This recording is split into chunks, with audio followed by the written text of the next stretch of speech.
You're watching The Sports Objective, the podcast for Pirates.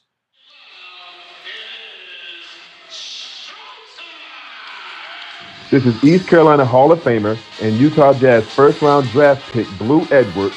You're listening to Pirate Basketball Overtime on the Sports Objective, your home for the best East Carolina hoops coverage.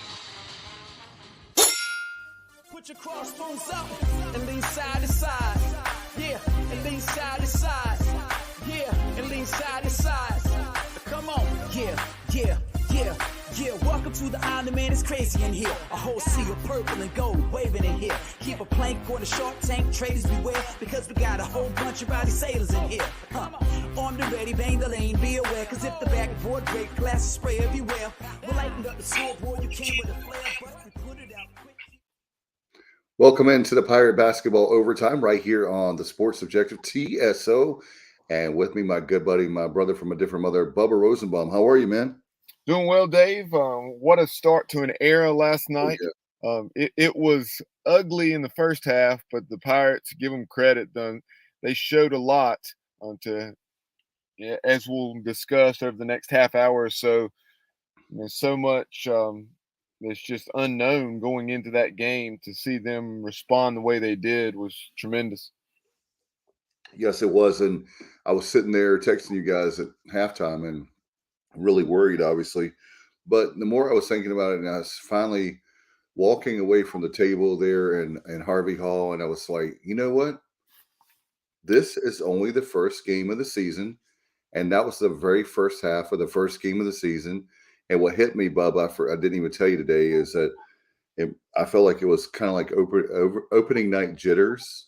And because this all of a sudden there towards that first, we'll get deep dive into it, but after the first half there, towards the end of the first half, they started to finally, play as a team. They started to finally gel, I felt like, and get together. And there's a big difference between, they've been practicing for a long time now, but a big, big difference between practicing in the off season, practicing, it's been a month or more.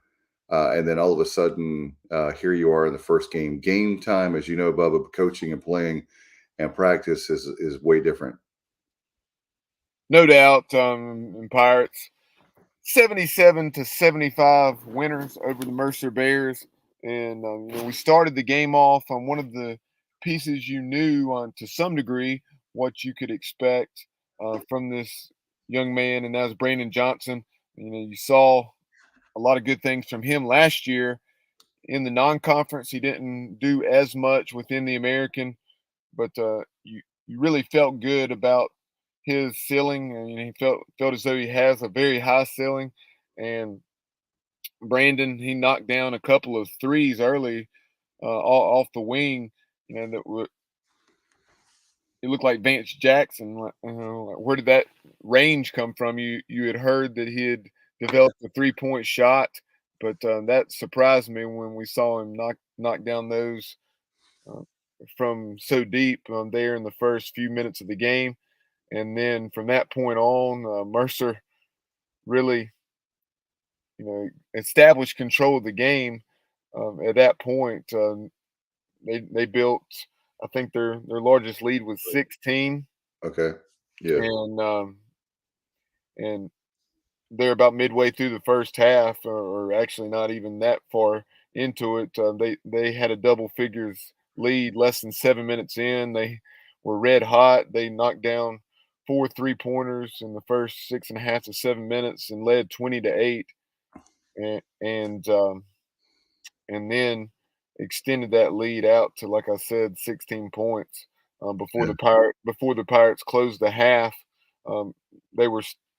They were still down 15 with about 2 minutes there or so in the half, and you had the big dunk. You had Javon Small with the ball on the left wing, shot faked, went baseline, threw down a dunk that I didn't know he had in him, quite honestly, and then we get a big steal, and R.J. Felton has a fast break dunk, and suddenly that lead goes from 15 to 9, or deficit for us. That the lead for the Bears goes from 15-9, and we carried that momentum over and continued to chip away early in the second half. No doubt. I'll tell you what, that's exactly what I was proud of the team because teams in the past, we talk about this with Mike Houston with the football team, but teams in the past with basketball would have just given and we would have kind of just been trading baskets or maybe cut the lead a little bit. But that spark there, in fact, our good friend Tony Parham, I think the world Tony, as he knows, and I know you do too, Bubba. Tony, one of the best to put that purple and gold on. He said that 6-0 run at the end of the half was huge. He put that up on Facebook. Tony, thank you, my friend, for always supporting us, and I'll put that up there.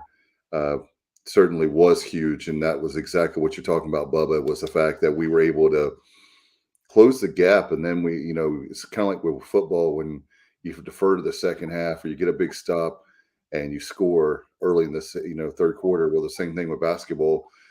We were able to have that 6-0 run. Then we come out fired up in the second half, and really. Another thing too, Bubba, was the fact that you pointed out. I didn't know the exact percentage, but I know that in that first half when Mercer was on fire, I believe, if off the top of my head, you said they were shooting 71% at that point in the first half, or there was a stretch there where I remember you texted. Yeah, at one point they were they finished the half. They cooled off there at the end Yeah. when we made the 6-0 run. They were shooting or shot 60%, 15 out of 25 in the first half, 5 out of 9 from 3, and then Coach Schwartz, and he was in his post game remarks just saying that offensively he felt as though the ball was sticking too much. He didn't think that it was a matter of selfishness whatsoever. It's just first game, jitters, maybe locked up a bit, so focused on what they were trying to do that they didn't let the game come to them. Shot too many threes. We shot 18 threes, I think it was, in the first half, and we're just 4 out of 18, if I'm not mistaken. Then in the second half, allowed the game to come to us. Didn't, as a result, didn't shoot as many threes. I think we shot 11, made 6 of them. So obviously over 50% in the second half from beyond the arc. But Coach Schwartz, he had this to say about the 6-0 run. He said that 6-0 run to end the half was big as it let our guys see the impact of our pressure and the way the defense led to offense. And he felt as though that carried over into the second half. No question about it. In fact, I remember a long time ago, 1986, I was at the Duke basketball camp, and Coach K talked about how defense breeds offense. I'll never forget that. I'm 13 years old, and so it makes me really proud to know. I know with Coach Dooley now, with Coach Schwartz, really big on defense. And so that's one thing that really, that's what, another thing the coaches always talk about is how you may have an off night shooting, but you surely should not have an off night with playing defense. And so it's great to see the pressure they put on, and it really, Bubba, that really got us back in the game. I mean, if we had not played defense, then we would have never won that game. No doubt. And Tony Parham chimes in saying that as far as the defensive intensity, definitely picking up, and how Mercer in the second half, they did not make a 3-point shot until fairly late in the second half. And as Tony also says, defense travels. No doubt, my man. And with you're right in the as far as the 3-pointer, I was actually I will not lie, I was waiting for the punch from Mercer, meaning they would go on a little bit of a tear, and it really just didn't. To my recollection, I don't remember it happening. If it had, then we probably wouldn't be talking about a win, or we'd be talking about a close loss. But really happy that they did not, obviously, have the run that I was expecting. And you know what I mean, Bubba? Like just having 2 or 3 baskets quick, kind of like we did at the end of the first half. I was expecting that sometime in the second half, and our team did a nice job of playing great defense. I thought the ball movement I thought was great last night too. overall. By the way, a good friend, Shell Powell, has a quick question. He says, I was talking to someone, this is non-basketball. Well, no, it is basketball related. He was talking to someone at Charlotte Catholic today, where the quarterback is a West Virginia University quarterback commit, and the tight end is a Notre Dame recruits. Football is a full ride. I know baseball is not. Is basketball full ride just like football? Yes, it is, Shell. There are some guys that are obviously walk-ons that are, they're not on scholarship, but they do get full rides. And Bubba, there's is it 12 or 13 on scholarship? Off the top of my head, I can't. 13, and then I think 15, 13, 15 for the women. yeah, But Shell, and in baseball, like you said, it's 11.7 overall. But and you can get a full ride in baseball. It just doesn't happen because you have right, you have a 35-man roster, and then you have those 11.7 scholarships that are divided up, and then you have the 25% rule. I think if you're getting scholarship money, you have to at least get a 25%. It used to be that you could get 5 or 10%, but that's no longer the case and hasn't been for several years. Or that has been the case that um, you cannot divide it up less than a quarter. But right. And Tony has a great point too, and add to it. It's actually not a 4-year scholarship like people think. It's a 1-year renewal, yeah, and that means that every year they could take that 1 year. Every year it's kind of year to year kind of scholarship. So just because you get a full ride and you're going to go to play there doesn't mean that it's a guaranteed 4-year scholarship. right, and that's something a lot of people, because it is fairly uncommon to see a scholarship not renewed, or maybe it happens quietly, or other reasons are communicated to the media perhaps, and so forth. But it is an annual deal where you have your meeting with the coach to renew Right. and sign for the upcoming year. But Right. and getting back to the game, like you mentioned, in the second half, when we were slicing into the lead, after trailing by 9 at halftime, he got back up to double figures, even if it may have just been 10 there early in the second half. And then we began to chip away, got it down to one possession, and then they would extend it back out, and each time we had a counter punch, and then eventually took the lead. And as Coach Schwartz said in his post game remarks, learned a very valuable lesson how important it is to knock down free throws, because we had a 5 or 6 point lead but couldn't put the game away because we missed free throws and then had an untimely turnover or two in the waning minutes. Yeah, and it just goes to show you that there is talent on this team, which I was proud of. We obviously knew the guys that bought into coach and stayed on, and then great point. Johnny Robertson, another great guy that we think a lot of, said RJ had 10 total steals last season. He had 4 in the first half last night. I knew that he had multiple ones. I didn't know it was 4. And not only that, in the first half, Bubba's the stats guy, but I was going to mention he was to me, RJ was one of the unsung heroes, of course, winning at Menzies Madness. He won the slam dunk competition. I love RJ. I love his athleticism. But that's those kind of things like that. I know they were in the stat book, but steals are so underrated. I'm a huge fan. I don't know about you, Bubba. I love to see a steal. Obviously not for our team when we're on defense. I don't want to see it when somebody steals a ball from us, obviously. But that was great from RJ last night. I thought he had a good game in addition to the other guys. Yeah, Coach Schwartz has given those returning players a lot of credit, and last night we saw what they're capable of. I mentioned Brandon Johnson and how we had seen last year. Nothing like what we saw last night because of his extended range. He's a much more complete player now.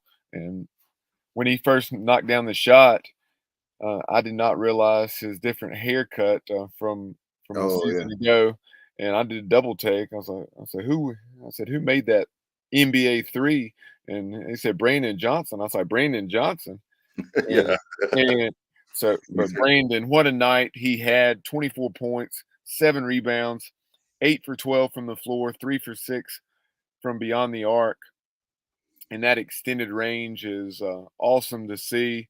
Not only for just the type of player he can be and is becoming, but for this team who um, needs scoring after losing so much from a season ago. It's great to see he and Javon Small do what they did, combining for 47 points, both of them producing career highs. Obviously, for Javon, is far and away his career high. Brandon, I don't recall what his high was a year ago. I think there were times where he at least got between 15 and 20, maybe in the low 20s. But yeah, Brandon Johnson and Javon Small combined to make 6 3-pointers and score 47 points. And then RJ Felton, 11 points, 4 rebounds, those 4 steals that were already referenced by Johnny. And so you had those 3 returning players produce 58 of the, and obviously you had some from Luigi as well. So I'm trying to recall for Luigi. I know Luigi, the steal that he had, the fast break dunk. that dunk was amazing. That reminded me of last year when he stole the ball and Joe, when he missed the dunk. Coach Dooley made the joke when he was asked if he was something about Luigi bringing the ball up the court and what he was thinking. And Coach Dooley very quickly responded that I thought about maybe getting out of coaching and getting my real estate license. And- but Luigi DeBow, and he only played 8 minutes last night, but those were his only 2 points. But yeah, my point being that the returning players had about 80% of the Pirates' points last night. Yeah, that was one of my. I'm glad you brought that up. That was one of my points I was going to make. Is I'm really happy for Coach Schwartz that those guys stayed. Not only stayed, but they really bought in. He talks about that, how proud he is of those guys, and I just wanted to say how proud I am of Coach Schwartz because coming here, taking the job, and losing the players, and we've heard that stat so much. 80% of the scoring gone. But hey, you know what? There's a lot of talent on the team, and we see here that and another thing that people don't know, and Bubba, you and I like shake our head, and I know both Johnnies that watch the show, and there's Shell, there's so many Tony, of course, letter winner, but there's so many people that watch and listen, and it's just so funny because the people that don't know, like coworkers and family and friends or whatever, they're like Mercer. And I'm like, yeah, the same Mercer that beat Duke a few years ago in the tournament. You remember them for Macon, Georgia? They're no joke out of the SoCon, and they're a tournament team. So it's not, a cupcake team. This is a team that I was happy to see. I forgot to mention at the beginning of the show, I wanted to tip my hat to Coach Schwartz because your very first game, he could have had a cupcake, but Mercer is no joke. And you'll probably see that they'll have a good year in their conference, and it was a good test for us. And so I was happy that he did that. And if anybody knows anything about me, I don't like playing cupcakes, and I understand why you do, but at the same time, a great way to start the era for Mike Schwartz. Yeah, as you see there on the screen for our viewers, the Pirates have now won 23 straight season openers, and the majority of those, as you just mentioned, have come against inferior competition. Last night, that not being the case, not all, but the majority of those have been against teams the Pirates should have certainly beaten. And last night's certainly carried more weight, and it was great to see the Pirates rally from down 16 to win that game against a team that has averaged, or a program that's averaged 17 wins over the last 3 seasons Yeah. under their current coaching staff. also, as you see on the screen, some other post-game notes, and there's certainly a lot more that we'll say, but these are just some of the things that stood out, a couple positive, a couple negative. But Mercer outscored the Pirates 38-32 in the paint. David Craig, the 7'2", He was and I mean, extremely large human, uh, it was uh, amazing. It was from South Africa. I mean, yeah, he caught the ball. He probably had, I think he had 9 points and 5 rebounds. It seemed like more because I think probably at least 2 or 3 of those baskets were on dunks, and he was really impacting the game, even though he didn't score in double figures. And I was a little surprised down the stretch that they did not put him on the floor more. yeah, me too. I mean, But you would not believe in person. TV doesn't do justice for players like him, but he was literally so wide. And when you think about 7'2", you think about this tall like tree. You don't think about like somebody. Not only did he have the height, but he was one of the widest human beings I've ever seen. Wide, wide, wide. And Tony says, that's right, Tony. He was a mountain. Absolutely, brother. He was a mountain. And I was like, man, he is really, like you said, Bubba, impacting the game because, he can block shots. He's very intimidating when you get around him and you're trying to make a basket at 7'2", but his body, you're not going to be able to post up on him very much with a body like he had. yeah, definitely. It'd be interesting to see how he continues to do. And also, Mercer had an advantage in points off turnovers. I believe the Pirates finished with 14 turnovers, and we'll go over the entire team stats here in a moment. But 14 turnovers for the Pirates, 11 for Mercer, Mhm. and the Mercer Bears had a 13-point advantage in that aspect. And then Winston Tabs, it was great to see Winston. That young man's gone through so much, but to see him play finally, and no, he didn't perform the way he would have liked, but I think he played 10 minutes, somewhere in that neighborhood, 1 out of 5 from the floor, so he did get his first bucket as a Pirate. And I know much better nights are ahead, but the biggest thing is that Winston Tabs was healthy enough to get on the floor and play for the first time in the purple and gold. Yeah, certainly it's a big it's been Tony said he was a mountain. Well, it's been a mountain for Winston Taps to climb. I mean, it's unbelievable. You want to talk about somebody that's had a long road of recovery to come back from an injury. We thought he'd be back, and it's been 2 years, Bubba. Seems like it's been 2 years since the injury when he was coming from Boston College to us in Greenville. So anyway, it's great to have him on the floor, and hopefully we can. That would be great, man, if we could get him back 100% and be able to contribute to like double figures every night. Yep, and then finally there on the screen you see the attendance, 4,610. Not great, but for where this program's been, that would have been the second largest crowd last season, and the largest crowd being a little over 5,100 for our thrilling win against Memphis, Oh yeah, and that is 1,000 more than what we had in last year's season opener. Obviously, a lot of excitement for the beginning of the Schwartz era, and then you know, kudos to the administration. Is when you market it and promote it, then good things happen, and I'll leave it at that. yeah. And by the way, on Saturday afternoon at 4 o'clock against Presbyterian, we saw on social media there's gonna be a blackout. So you know how much I love the uniforms in football. I'm very excited about seeing that for basketball, and that's going to be great on Saturday again at 4 o'clock, and that'll be great for the second home game in the Mike Schwartz era. I want to say Mike Houston so bad, the Mike and Mike show, right? For football and basketball, but the Mike Schwartz era. Glad to have him in Greenville, and I know he's excited, and I appreciate his comments he had for the students and our fan base. That made a lot, and certainly he knows how to sell the program. And when you have wins, it's easier to sell the program, and hopefully we can do that.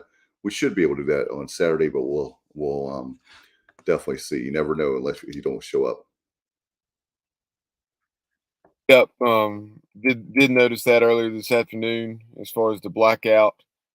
And hey, I love the excitement by the Minji's Maniacs and just the crowd in general last night. It got loud there as the Oh yeah. Pirates made a run, and that was awesome to see because we've very rarely seen that in recent years. So hopefully that was just the tip of the iceberg, and it's a great launching point, and the Minji's Maniacs will continue to take this thing to where we want it to be on a consistent basis. I think I saw that there was nearly 1,800 students in attendance last night. If we can get that, or a little over 2,000 night in, night out, that will be tremendous. And they make such a difference. The 1,000 shirts that were given away, that was an excellent job by the administrative team, and those shirts were awesome. They need to sell those at the UBE and Dowdy student stores.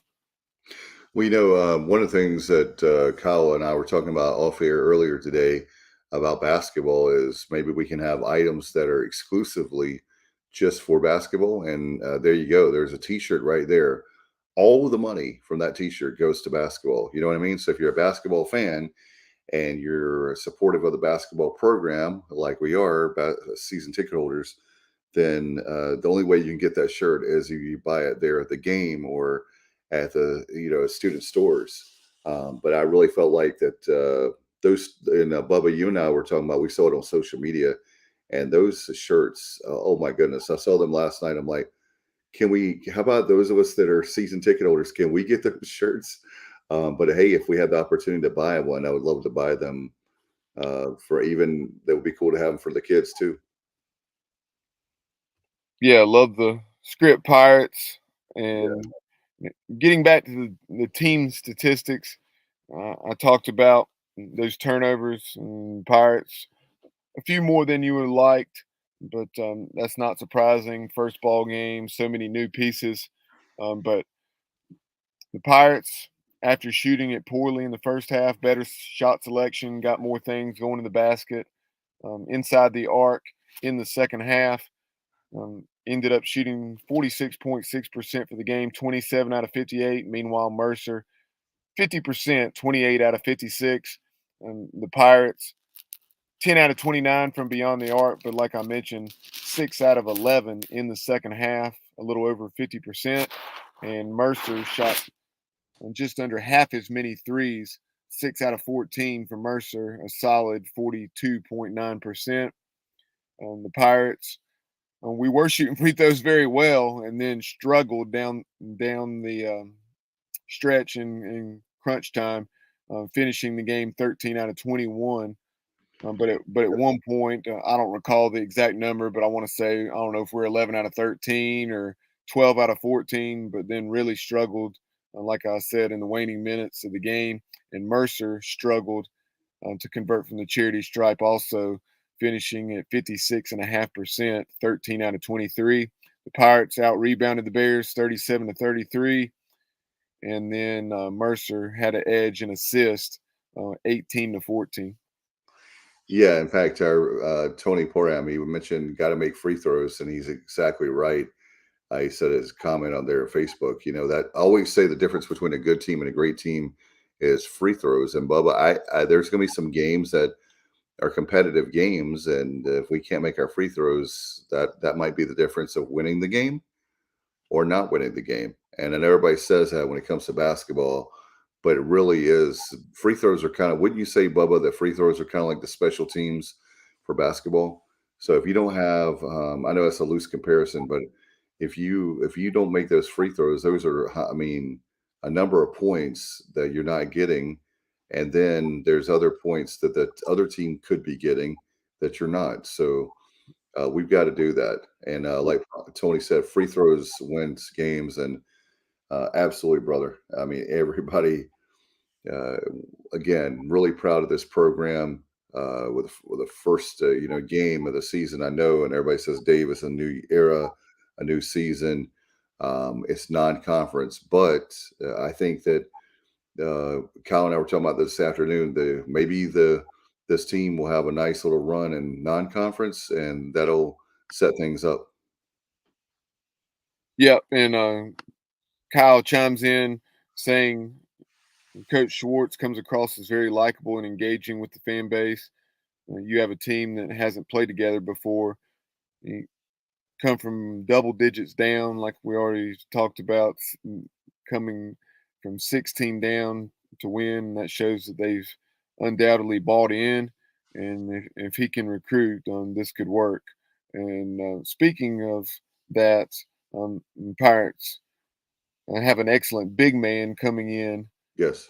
and that is I believe I'm not sure how he pronounces it, but we'll call him Cy, and that's CY, and and and he's a 6'11", 200-pound big man that had offers from Seton Hall and Cincinnati, among others, in addition to the Pirates. So obviously, Seton Hall and Cincinnati have had an awful lot of success in Oh yeah. recent years, so that's impressive. And we also have a solid local commitment and point guard from Nash County. No doubt, and that's I tell you what. I've you know how I feel about basketball, Bubba, and I've said for many years. I know Tony. There's a lot of us that we love basketball, and Tony played at ECU, a letter winner, and it's just it's frustrating. We are the basketball program at ECU is enigma because we should be a lot better than we are, and no one's delusional to think we're a blue blood program. We don't have that kind of culture or history, but there's no reason why we have to be embarrassing every single year, and so that's why we're actually hoping that it'll be a turnaround here for Mike Schwartz, and Yeah.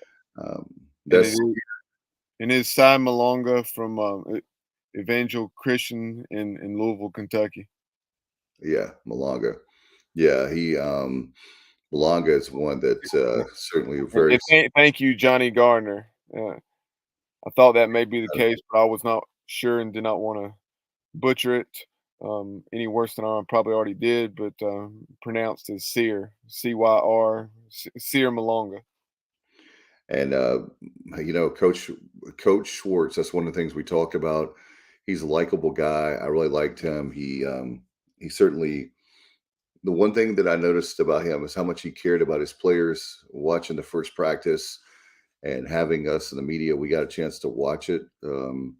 Very nice guy. He has probably some of the I would say probably the most energy I've seen from a basketball coach in a long time, and so I give him props. He's very nice to us in the media. So we're hoping that everything works out. Obviously, it's time. We want to coach. In fact, if we could have Coach Schwartz here for double-digit years, something like that, I think the average is over 4 years as our coaching life at East Carolina. But if you could have a coach like him for 10 years with the passion and enthusiasm he has, we could be a tournament team. I don't know how long that's going to take. But I would like to be able to. I was 20 years old, Bubba, 20 years old the last time, right at 20, the last time we went to the NCAA tournament, and I'm almost 50. So it's been a long time, brother, a long time. It'll be Yeah. 50 year. It'll be, I'll be 50. It'll be 30 years rather in March that I've had to wait for a tournament, another tournament appearance for my Pirates. And the point guard hard commit that I referenced is Jordan Vick from Southern Nash. It's great to see Coach Schwartz and staff establishing those relationships with the coaches in Eastern North Carolina, Yeah. and that's been something that It's been so frustrating Yes.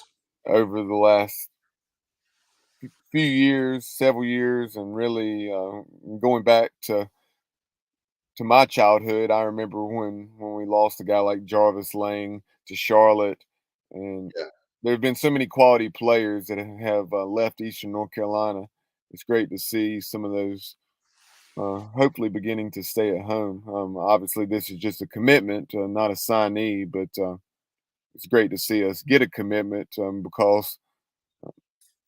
because we haven't even had that in the past. They've just been committing and signing elsewhere. Yeah, and we have, and the thing about it is, Bubba, I want to mention. I'm glad you brought that up because Coach Schwartz is making a commitment to Eastern North Carolina kids, and we're not saying. And let me be very the first to say that just because they're Eastern North Carolina kid doesn't mean they deserve to be on the basketball team.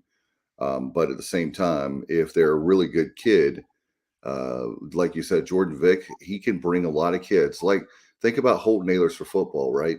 There's a lot of people that love Conley. They've seen that kid grow up for many, many years in the Greenville area. Well, they're going to be buying tickets. They might be buying season tickets to see Holton Ahlers play ball, and they're right there. They're already Pirates. So, same thing with basketball with Jordan Vick. Hopefully, we can get a lot of people to come by there as well. Shell's asking a non-basketball question, a baseball ace for the team. I know that I will just say this real quick, Shell. My understanding is we have a lot of pitching, and I will say that I'm not sure off the top of my head, since we're not going to have Carson Wisenhunt, who that ace would be. But I do know that it's probably the deepest that we've had in quite a while. That's a lot saying, for the fact of we went to a super regional again last year. Yeah, it's still to be determined. I mean, Yeah. obviously, you have the deepest pitching staff. And these are Cliff Godwin's words, not mine. In a recent interview, he said that as good as we've been in recent years, that this staff is even deeper. You have the likes of Garrett Saylor, Carter Spivey, some very talented freshmen coming in like Zach Root. So there's no shortage of options. You have a Texas A&M transfer if he can get healthy, and Childress. He's a quality lefty, about 6'4", maybe 225, 230 at least. So there's going to be a lot of options. So it's just going to see who rises. That's exactly right. And our very own Richard Osbrook said CJ Johnson should be on the basketball team too. He was awesome on the court in high school. Have we ever had a two-sport athlete?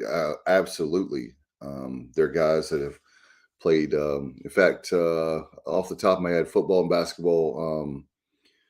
Oh my gosh, he's been on our show too. It'll come to me in a minute. But we've had. It's not something that happens all the time. Troy Smith, as Tony Parham says, thank you, absolutely, Tony. But this was in the Logan era that I know of. The JJ McQueen. I know what. Thank you, Tony. But anyway, we're gonna. That would be something to say. In fact, I think Cliff Godwin talked about how he wanted to play basketball. Do you remember that, Bubba? And Joe Dooley laughed. But Yeah, they joke about it and they're friends now. But I just thought that was funny. But Cliff Godwin was a tremendous football, basketball, and baseball player. I don't know how many people know that, but you always want athletes that are on your team. And sometimes we weren't as a show for a different day, but certainly you want to make sure that you have athletes and not just specialists who only play one sport. That's just my yeah, opinion. yeah. In addition to Tony bringing up Troy Smith and JJ McQueen, you had Demain Duckett. He had a cup Okay, of that's coffee. who I was. Thank you. I was going to say Demain had a cup of coffee with the basketball team, and much to much to the dislike, I guess you could say, with Bob Huggins. Demain was not intentionally mugging people, but just he's such a large body out there, and not really a Division I basketball player, but a good athlete. And he was playing against that Cincinnati team with Leonard Stokes and Jason Maxill, and I don't remember if it was Maxill or maybe it was Leonard Stokes, and he fouled him hard, and Huggins wasn't too happy about it. Um, let's see. I know there are others that will come to mind. No doubt about it. And again, I'm not knocking anybody that plays just one sport, so it's better than I can ever do, and especially that level. So don't get me wrong. But certainly, when you look at the likes of, I know with Riley, Rosenbaum, Bubba's son, and my son, and same thing with Matt Semenza's son, Chase, all play multiple sports. So, and I would say Alexander's favorite is basketball, but he had his first year of football and did very well, especially considering he had never ever played down in football until this year. But he's 9 years old, but he didn't play flag football, for example, and COVID messed him up for what would have been his first year, or first year tackle. But anyway, we're getting off topic here. Pirate basketball overtime right here on the Sports Objective. We appreciate everybody. I know Bubba, big game on Saturday. I know we've gone a little bit long here tonight, but really excited for Mike Schwartz. And the big game is on Saturday at 4 o'clock. Get your tickets, by the way, folks. ECUPirates.com, 1-800-DIAL-ECU. Coleman Spain, love the guy over there at the ticket office. Let's make him work hard for basketball tickets and also for football tickets. And by the way, I'll just say this, Bubba, real quick. I'm not going to give it away, but it won't. Let's just say, keep it on your radar, Shell, and all the folks asking about baseball. It won't be long. All I'm going to say, it won't be long, and baseball tickets will be on sale. So get ready for that. That's all I'm saying. Be ready. Keep it on your radar. If you want to buy baseball tickets and you want to be one of the first to get season tickets, be ready to purchase those. That's all I'm going to say. Yeah, and one of the things, a couple of the things that I was surprised with last night, I did think that we would probably see a little bit more than what we did of Elijah Jones or Ezra Asar. Ezra played just 2 minutes. And another guy I wanted to mention, or a couple guys actually, Jaden Walker, the Iowa State transfer, played 23 minutes, 7 points, 3 rebounds, a couple assists, had a nice dunk,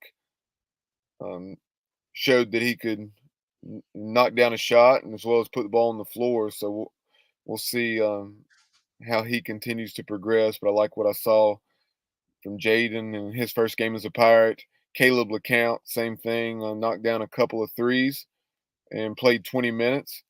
And Benjamin Bayela, 22 minutes, had just 1 shot attempt, but he pulled down 5 rebounds.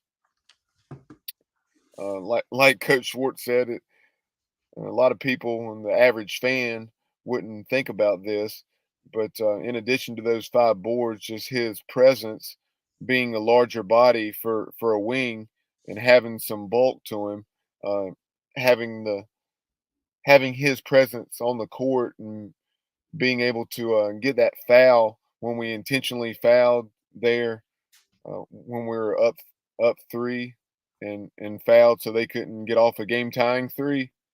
He was the one that committed that foul right around midcourt when the Mercer player tried to throw it up toward the basket, but they said the foul, of course, came before. So those were things of note.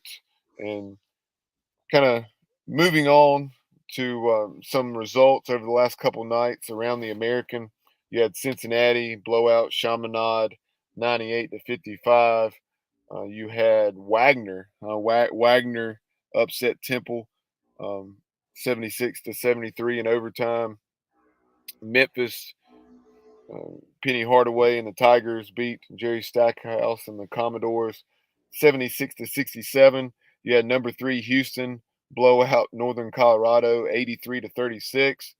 UNC Asheville won a thriller, and I watched about the last, I'd say, 5 to 7 minutes of regulation in both overtimes. And UCF was shorthanded. They had at least 2, maybe 3 starters out. Brandon Suggs did have a solid first game of the night, scoring 16 points. I think all of those, oddly enough, with the exception of maybe a bucket, were before I tuned in. So he did not have as much late in that game, but that was a unbelievable game. Yeah. UNC Asheville 98-95 winners over UCF in double overtime down in Orlando, and Drew Pember of UNC Asheville. Folks, I encourage you, if you have the opportunity to watch UNC Asheville play on ESPN Plus or just on linear television, watch them play and check out Drew Pember. He had 40 points against UCF for the Bulldogs. Then you had Wichita State. They were victorious over Central Arkansas 79-55. Southeast Missouri State took down South Florida 64-61. SMU was victorious over Texas A&M Commerce 77-60. And the Tulane Green Wave defeated UMBC. Ron Hunter's ball club won 89-67. And then last night, Oregon State defeated Tulsa 73-70. Yeah, I'm so happy. Those are my friends. I was texting them that are basketball fans, telling them happy basketball season because I love this time of year, Bubba, as you know, where there's multiple sports overlapping and pro sports and college sports and NASCAR. NASCAR just finished up on Sunday, but a lot of great stuff in the fall. I love it. It's my favorite time of year being a sports fan. It really, really is. And thank you, Johnny Robertson. We always rely on JR for stats. He said what we were discussing earlier as far as Brandon Johnson's previous career high, he scored 16 against Old Dominion in the tournament down at Coastal Carolina in Conway last year. Appreciate it very much, Johnny, and glad to have you as always, Johnny Gardner and Tony.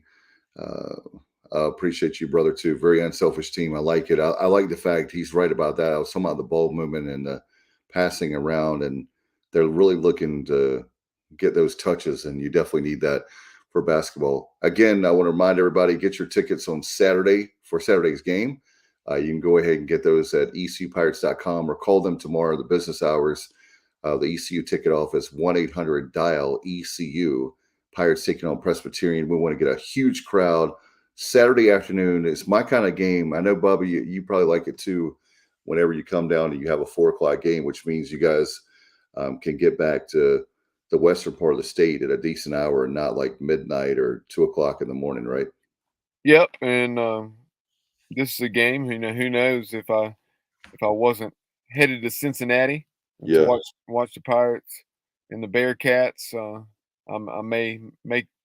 I may have made the trip, but I'll be tuned in, spending the weekend with some family, friends, and Stacy's best friend from college lives right outside of Dayton, Ohio, and her husband is the AD at the University of Dayton. We're going to be visiting with them on Saturday and Sunday before we make the long trip back home. But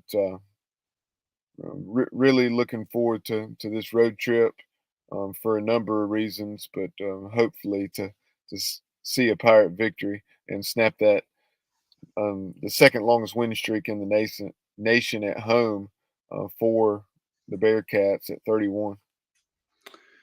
No doubt. And hey, really happy again. My final thoughts, really happy with Coach Schwartz as a person, as a coach. Really happy for him to start things off with a win, 77-75 for the first game of the 2022-23 season. Hard to believe to say.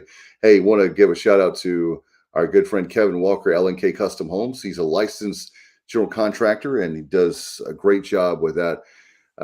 In the Triad area, call him 336-688-8461, and he is the title sponsor, his company, LNK Custom Homes, of the Pirate Playback.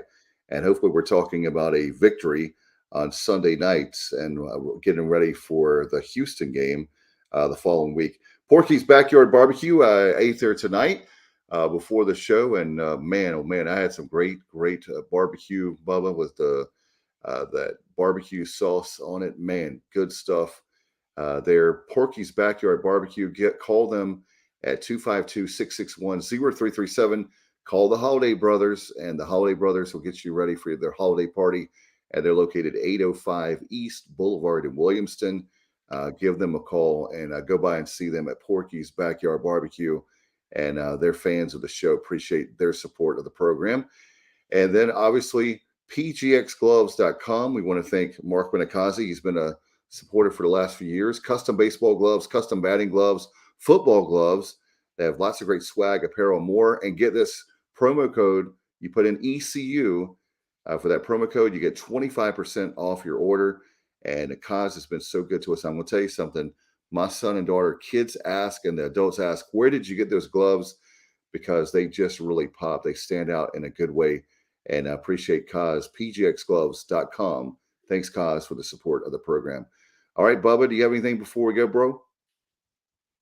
Yeah, and I was going to bring this up in the open, but we went ahead and dove into talking about the game from last night.